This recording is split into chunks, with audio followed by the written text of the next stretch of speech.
ಅಚಲ ಭಾರತಿ ಪ್ರಸ್ತುತಪಡಿಸುವ ವಿಜ್ಞಾನ ದರ್ಶನ.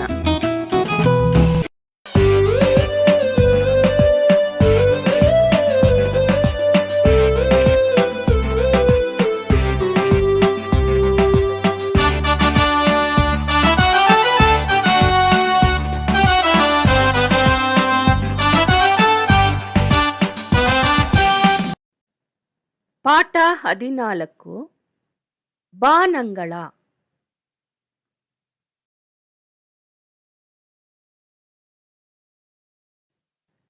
ಸಂಜೆ ಆಟವಾಡಿದ ಮೇಲೆ ಆಟದ ಮೈದಾನದಿಂದ ಆಕಾಶವನ್ನು ನೋಡಿ. ಚಿತ್ರ ಕಾಣಿಸ್ತಿದೆಯಲ್ಲ ಮಕ್ಕಳೇ? ಸಂಜೆ ಹೊತ್ತು ನೀವು ಆಟ ಆಡಕ್ಕೆ ಹೋಗ್ತೀರಾ ಅಲ್ವಾ?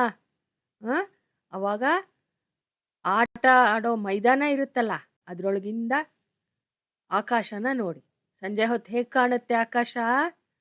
ಚಿತ್ರ ಕಾಣಿಸ್ತಿದೆಯಲ್ಲ, ಹಾಗೇ ಕಾಣುತ್ತೆ ಅಲ್ವಾ?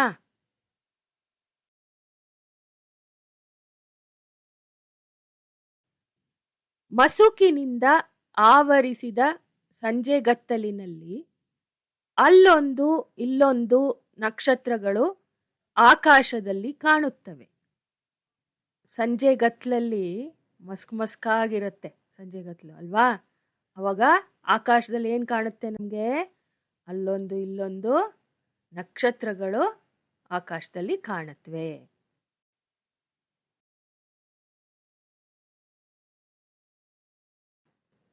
ಶುಭ್ರ ಆಕಾಶದಲ್ಲಿ ಅಸಂಖ್ಯಾತ ನಕ್ಷತ್ರಗಳು ಕಾಣಿಸುತ್ತವೆ. ಚಿತ್ರ ಕಾಣಿಸ್ತಿದೆಯಲ್ಲ ಮಕ್ಕಳೇ?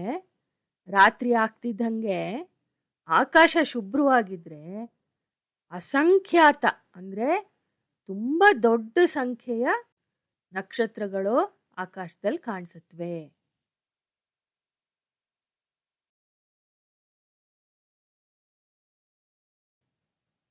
ಕೆಲವೊಮ್ಮೆ ಬೀಳುವ ನಕ್ಷತ್ರಗಳು ಕಾಣುವವು.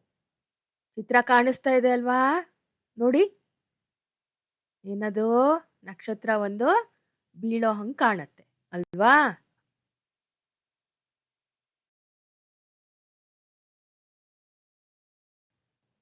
ಮಳೆಗಾಲದಲ್ಲಿ ಗುಡುಗಿನ ಆರ್ಭಟ, ಮಿಂಚು, ಬಿರುಗಾಳಿ, ಮಳೆ ಏನೆಲ್ಲ ಕಂಡು ಬರುತ್ತದೆ ಅಲ್ವಾ? ಚಿತ್ರ ನೋಡಿ ಮಕ್ಕಳೇ, ಗೊತ್ತಾಗ್ತಾ ಇದೆ ನಿಮ್ಗಲ್ವಾ? ಗುಡುಗಿನ ಆರ್ಭಟ, ಮಿಂಚು, ಬಿರುಗಾಳಿ, ಮಳೆ ಎಲ್ಲ ಗೊತ್ತಾಗತ್ತೆ ನಮಗೆ. ಮಳೆಗಾಲದಲ್ಲಿ ಆಕಾಶದಲ್ಲಿ ಅವೆಲ್ಲ ಕಾಣಿಸುತ್ತೆ ಅಲ್ವಾ? ಇವೆಲ್ಲ ಹೇಗೆ ಆಗುತ್ತವೆ ಎಂಬ ಕುತೂಹಲ ನಮಗೆಲ್ಲ ಇದೆ ಅಲ್ವಾ ಮಕ್ಕಳೇ? ಈ ಗುಡುಗಿರ್ಬೋದು, ಮಿಂಚು, ಬಿರುಗಾಳಿ, ಮಳೆ ಇವೆಲ್ಲ ಹೇಗಾಗುತ್ತೆ ಅನ್ನೋ ಕುತೂಹಲ ಎಲ್ಲರಿಗೂ ಇರುತ್ತೆ ಅಲ್ವಾ ಮಕ್ಕಳೇ?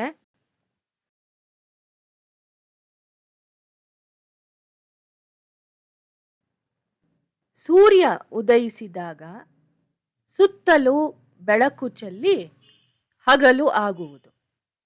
ಚಿತ್ರ ಕಾಣಿಸ್ತಿದೆಯಲ್ಲ ಮಕ್ಕಳೇ? ಅದೇನದು? ಸೂರ್ಯ ಉದಯಿಸ್ತಾನಲ್ಲ, ಅವಾಗಿನ ಚಿತ್ರ. ಅವಾಗೇನಾಗುತ್ತೆ?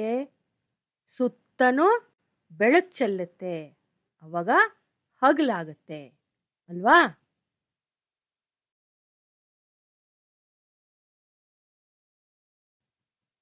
ಸೂರ್ಯ ಮುಳುಗಿದಾಗ ಕತ್ತಲಾಗಿ ರಾತ್ರಿಯಾಗುವುದು. ಅದೇ ಸಂಜೆ ಹೊತ್ತು ಸೂರ್ಯ ಮುಳುಗ್ತಾನಲ್ಲ, ಅವಾಗೇನಾಗುತ್ತೆ? ಕತ್ಲಾಗತ್ತೆ, ಕತ್ಲಾಗಿ ಆಮೇಲೆ ರಾತ್ರಿ ಆಗತ್ತೆ.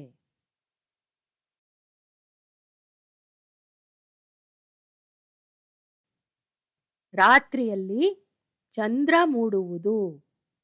ಅಬ್ಬಾ, ಚಿತ್ರ ಕಾಣಿಸ್ತಿದೆ ಅಲ್ವಾ? ಎಷ್ಟು ಚೆನ್ನಾಗಿದೆ ನೋಡಿ. ರಾತ್ರಿನಲ್ಲಿ ಚಂದ್ರನ್ ನೋಡೋದು ಅಷ್ಟೇ ಚಂದ ಅಲ್ವಾ ಮಕ್ಕಳೇ?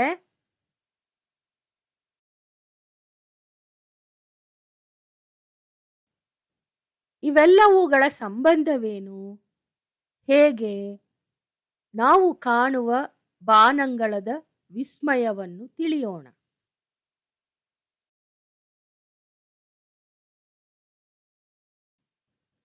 ಈ ಪಾಠವನ್ನು ಕಲಿತ ನಂತರ ನೀನು ಸೂರ್ಯ ಮತ್ತು ಅದರ ಪರಿವಾರವನ್ನು ಅರ್ಥ ಮಾಡಿಕೊಳ್ಳುವೆ. ಭೂಮಿಯ ಆಕಾರ, ಗಾತ್ರ, ಚಲನೆಗಳು ಹಾಗೂ ಹಗಲು ರಾತ್ರಿಗಳ ಉಂಟಾಗುವಿಕೆಯನ್ನು ತಿಳಿಯುವೆ. ಉಲ್ಕೆಗಳು, ಕ್ಷುದ್ರ ಗ್ರಹಗಳು ಮತ್ತು ಧೂಮಕೇತುಗಳ ಬಗ್ಗೆ ತಿಳಿಯುವೆ. ಚಂದ್ರನ ಚಲನೆ ಮತ್ತು ಕಲೆಗಳ ಬಗ್ಗೆ ತಿಳಿಯುವೆ. ಭೂಮಿಯು ಇತರ ಗ್ರಹಗಳಿಗಿಂತ ಹೇಗೆ ಭಿನ್ನವಾಗಿದೆ ಎಂಬುದನ್ನು ಅರಿಯುವೆ.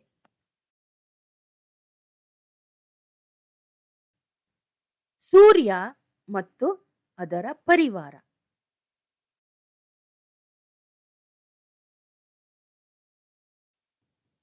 ಸೂರ್ಯನ ಪರಿವಾರವನ್ನು ಸೌರವ್ಯೂಹ ಎನ್ನುವರು. ಈ ಪರಿವಾರದಲ್ಲಿ 8 ಗ್ರಹಗಳು, 173 ಉಪಗ್ರಹಗಳು, ಸಾವಿರಾರು ಕ್ಷುದ್ರ ಗ್ರಹಗಳು, ಉಲ್ಕೆಗಳು ಮತ್ತು ಧೂಮಕೇತುಗಳಿವೆ. ಚಿತ್ರ ಕಾಣಿಸ್ತಿದೆಯಲ್ಲ ಮಕ್ಕಳೇ, ಏನಂತಾರದು? ಅದನ್ನ ಸೌರವ್ಯೂಹ ಅಂತಾರೆ. ಸೌರವ್ಯೂಹ ಅಂದ್ರೇನು? ಸೂರ್ಯನ ಪರಿವಾರ, ಅದನ್ನ ಸೌರವ್ಯೂಹ ಅಂತ ಕರೀತಾರೆ. ಸೂರ್ಯನ ಪರಿವಾರ ಅಂದ್ರೆ ಏನೇನಿರುತ್ತದ್ರಲ್ಲಿ? ಅದರಲ್ಲಿ 8 ಗ್ರಹಗಳಿರುತ್ತೆ, 173 ಉಪಗ್ರಹಗಳಿರುತ್ತವೆ. ಅಷ್ಟೇ ಅಲ್ಲ, ಸಾವಿರಾರು ಕ್ಷುದ್ರ ಗ್ರಹಗಳು, ಉಲ್ಕೆಗಳು, ಧೂಮಕೇತುಗಳು ಎಲ್ಲ ಇರತ್ವೆ. ಆಯ್ತಾ?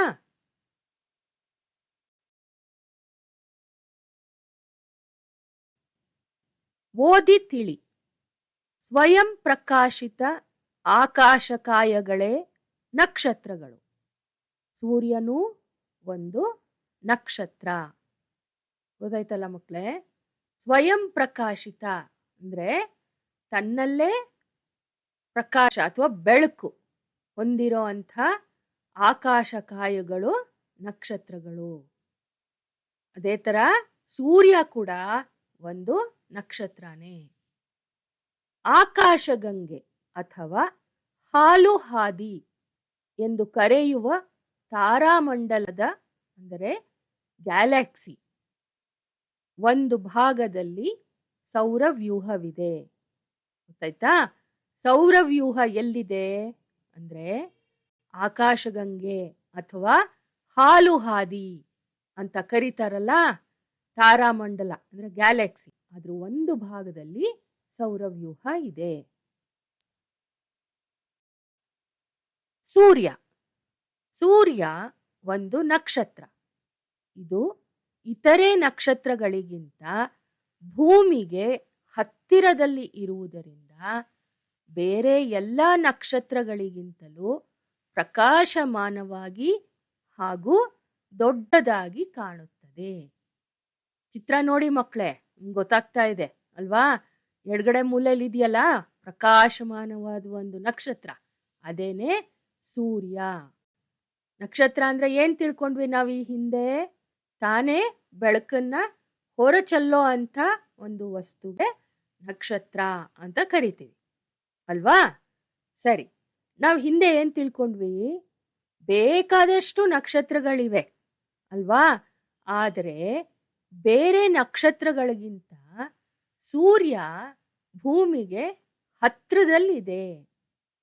ಆದ್ರಿಂದ ಎಲ್ಲ ನಕ್ಷತ್ರಗಳಿಗಿಂತನೂ ಪ್ರಕಾಶಮಾನವಾಗಿ ಮತ್ತೆ ದೊಡ್ಡದಾಗಿ ನಮಗೆ ಸೂರ್ಯ ಕಾಣುತ್ತೆ.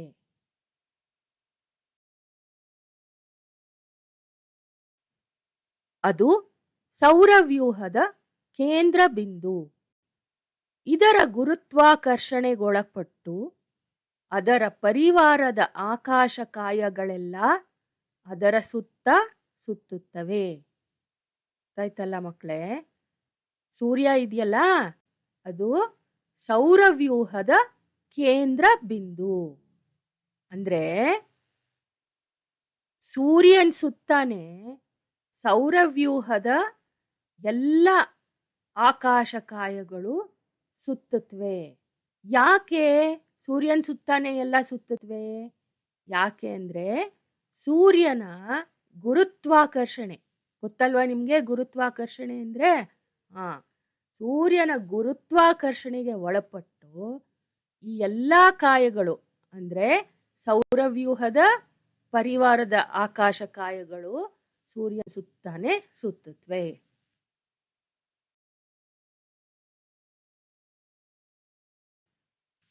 ನಮಗೆ ಬೆಳಕು ಮತ್ತು ಶಾಖವನ್ನು ನೀಡುವ ಸೂರ್ಯನು ಬೆಳಿಗ್ಗೆ ಪೂರ್ವದಲ್ಲಿ ಉದಯಿಸಿ ಸಂಜೆ ಪಶ್ಚಿಮದಲ್ಲಿ ಮುಳುಗಿದಂತೆ ಕಾಣುತ್ತದೆ. ಚಿತ್ರ ಕಾಣಿಸ್ತಿದೆಯಲ್ಲ ಮಕ್ಕಳೇ? ನೋಡಿ, ಈ ಕಡೆ ಪೂರ್ವ, ಅಲ್ಲಿ ಉದಯ ಆಗ್ತಾ ಇದೆ ಸೂರ್ಯ ಅಲ್ವಾ? ಆಗಿ ಮೇಲಕ್ಕೆ ಬರುತ್ತೆ. ಹಾಗೆ ಪಶ್ಚಿಮದಲ್ಲಿ ಕೆಳಗಡೆ ಮುಳುಗುತ್ತೆ ಅಲ್ವಾ? ನಮಗೆ ಬೆಳಕು ಶಾಖ ಎಲ್ಲದನ್ನೂ ಕೊಡೋ ಅಂಥ ಸೂರ್ಯ ನಮಗೆ ಭೂಮಿನಲ್ಲಿ ಹೇಗೆ ಕಾಣಿಸ್ತಾನೆ? ಬೆಳಿಗ್ಗೆ ಪೂರ್ವದಲ್ಲಿ ಉದಯಿಸಿ ಸಂಜೆ ಪಶ್ಚಿಮದಲ್ಲಿ ಮುಳುಗಿರೋ ಥರ ಕಾಣಿಸ್ತಾನೆ.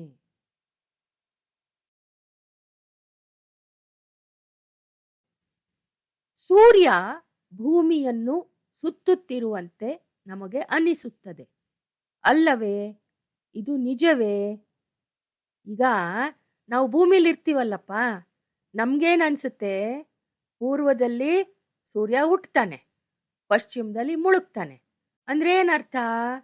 ಸೂರ್ಯ ನಮ್ಮ ಭೂಮಿನ ಸುತ್ತಾ ಇದ್ದಾನೆ ಅಂತ ನಮ್ಗನ್ಸುತ್ತೆ ಅಲ್ವಾ? ಇದು ನಿಜಾನಾ? ಯೋಚನೆ ಮಾಡಿ ಮಕ್ಕಳೇ.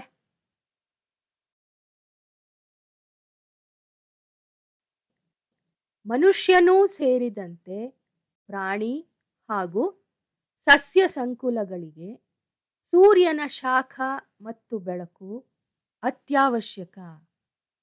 ಹೌದಲ್ವಾ ಮಕ್ಕಳೇ? ಚಿತ್ರ ನೋಡಿ ನಿಮ್ಗೆ ಗೊತ್ತಾಗತ್ತೆ. ಸೂರ್ಯ ಇದೆ, ಅಲ್ಲೇ ಗಿಡಗಳಿವೆ, ಎಷ್ಟೊಂದು ಥರದ ಪ್ರಾಣಿಗಳಿದೆ ಅಲ್ವಾ? ಹೊರಗಡೆ ಭೂಮಿ ಮೇಲಿದೆ, ನೀರಿನ ಒಳಗಿವೆ. ಈ ಎಲ್ಲ ಪ್ರಾಣಿಗಳು ಎಲ್ಲ ಸಸ್ಯಗಳು ಅಷ್ಟೇ ಅಲ್ಲ, ಮನುಷ್ಯನಿಗೆ ಕೂಡ ಸೂರ್ಯನ ಶಾಖ ಮತ್ತೆ ಬೆಳಕು ತುಂಬಾ ಅವಶ್ಯಕ.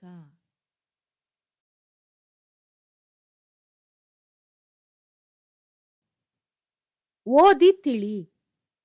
ಚಂದ್ರ, ಸೂರ್ಯ ಮತ್ತು ಇತರ ಗ್ರಹಗಳು ಭೂಮಿಯನ್ನು ಸುತ್ತುತ್ತಿವೆ ಎಂದು ಪುರಾತನ ಕಾಲದಲ್ಲಿ ಊಹಿಸಲಾಗಿತ್ತು. ಇದನ್ನು ಸೌರವ್ಯೂಹದ ಭೂಕೇಂದ್ರಿತ ಮಾದರಿ ಎಂದು ಕರೆಯಲಾಗಿದೆ. ಕ್ಲಾಡಿಯಸ್ ಟಾಲಮಿಯು ಇದನ್ನು ಪ್ರತಿಪಾದಿಸಿದನು. ಮುಂಚೆ ಚಂದ್ರ, ಸೂರ್ಯ ಎಲ್ಲ ಗ್ರಹಗಳು ಭೂಮಿ ಸುತ್ತುತ್ತೆ ಅಂತ ಊಹಿಸಿದ್ರು ಜನ, ಆಯ್ತಾ? ಇದಕ್ಕೇನು ಕರೀತಾ ಇದ್ರು? ಇದಕ್ಕೆ ಸೌರವ್ಯೂಹದ ಭೂಕೇಂದ್ರಿತ ಮಾದರಿ ಅಂತ ಕರೀತಾ ಇದ್ರು ಅವಾಗ. ಕ್ಲಾಡಿಯಸ್ ಟಾಲಮಿ ಅಂತ ಒಬ್ಬ ಇದ್ದ, ಆತ ಇದನ್ನ ಪ್ರತಿಪಾದಿಸಿದ್ದ.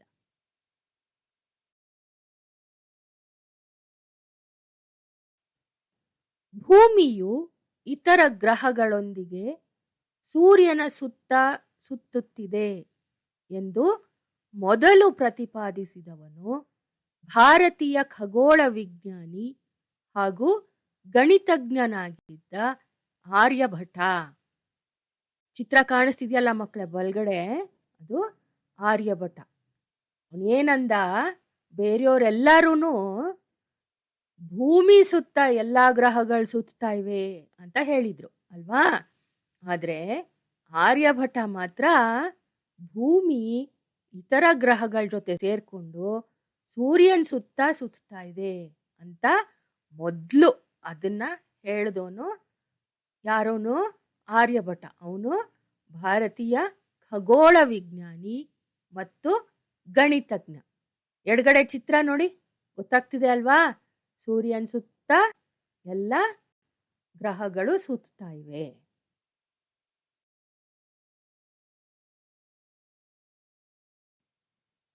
ಇದನ್ನು ಸೌರವ್ಯೂಹದ ಸೂರ್ಯ ಕೇಂದ್ರಿತ ಮಾದರಿ ಎಂದು ಕರೆಯುತ್ತಾರೆ.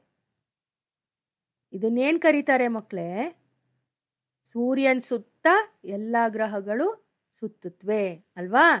ಅದನ್ನ ಸೂರ್ಯ ಕೇಂದ್ರಿತ ಮಾದರಿ. ಯಾವುದ್ರದ್ದು? ಸೌರವ್ಯೂಹದ ಸೂರ್ಯ ಕೇಂದ್ರಿತ ಮಾದರಿ ಅಂತ ಕರೀತಾರೆ. ಭೂಮಿ ಮತ್ತು ಇತರ ಗ್ರಹಗಳು ಸೂರ್ಯನ ಸುತ್ತ ಸುತ್ತುತ್ತಿವೆ ಎಂದು ನಿಕೋಲಸ್ ಕಾಪರ್ನಿಕಸ್ ಮತ್ತು ಜೊಹಾನಸ್ ಕೆಪ್ಲರ್ ಸಹ ಪ್ರತಿಪಾದಿಸಿದರು. ಕೆಳಗಡೆ ಚಿತ್ರದಲ್ಲಿ ಕಾಣಿಸ್ತಿದೆಯಲ್ಲ ಮಕ್ಕಳೇ, ಎಡಗಡೆ ಇರೋದು ನಿಕೋಲಸ್ ಕಾಪರ್ನಿಕಸ್, ಬಲಗಡೆ ಇರೋದು ಜೊಹಾನಸ್ ಕೆಪ್ಲರ್. ಇವರು ಕೂಡ ಸೂರ್ಯ ಕೇಂದ್ರಿತ ಮಾದರಿ ಅಂದರೆ ಭೂಮಿ ಮತ್ತು ಇತರ ಗ್ರಹಗಳು ಸೂರ್ಯನ ಸುತ್ತ ಸುತ್ತಾ ಇವೆ ಅಂತ ಪ್ರತಿಪಾದಿಸಿದ್ರು.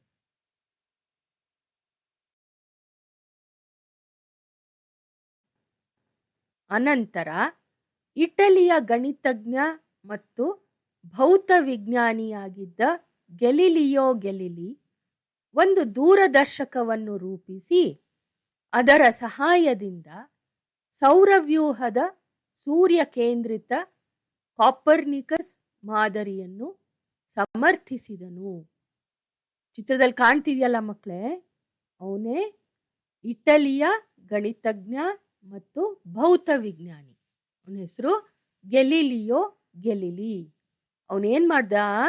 ಒಂದು ದೂರದರ್ಶಕ, ಚಿತ್ರದಲ್ಲಿ ಕಾಣಿಸ್ತಾ ಇದೆ ಅಲ್ವಾ, ಅದು ದೂರದರ್ಶಕ, ಅದನ್ನ ತಯಾರು ಮಾಡಿ ಅದ್ರ ಸಹಾಯದಿಂದ ಸೌರವ್ಯೂಹದ ಸೂರ್ಯ ಕೇಂದ್ರಿತ, ಕಾಪರ್ನಿಕಸ್ ಹೇಳಿದ್ನಲ್ಲ, ಅಂದ್ರೆ ಸೂರ್ಯನ ಸುತ್ತ ಎಲ್ಲಾ ಗ್ರಹಗಳು ಸುತ್ತುತ್ತವೆ ಅಂತ ಅಲ್ವಾ, ಅದನ್ನ ಕಾಪರ್ನಿಕಸ್ ಮಾದರಿ ಅಂತ ಕರೀತಾರೆ. ಅದನ್ನ ಇವನು ಸಮರ್ಥಿಸಿದ. ಯಾವುದರಿಂದ? ಈ ದೂರದರ್ಶಕದ ಸಹಾಯದಿಂದ.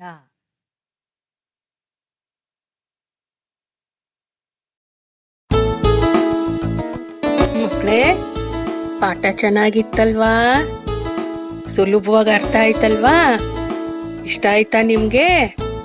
ಸರಿ, ಹಾಗಿದ್ರೆ ನೆಕ್ಸ್ಟ್ ಕ್ಲಾಸಲ್ಲಿ ಮೀಟ್ ಮಾಡೋಣ.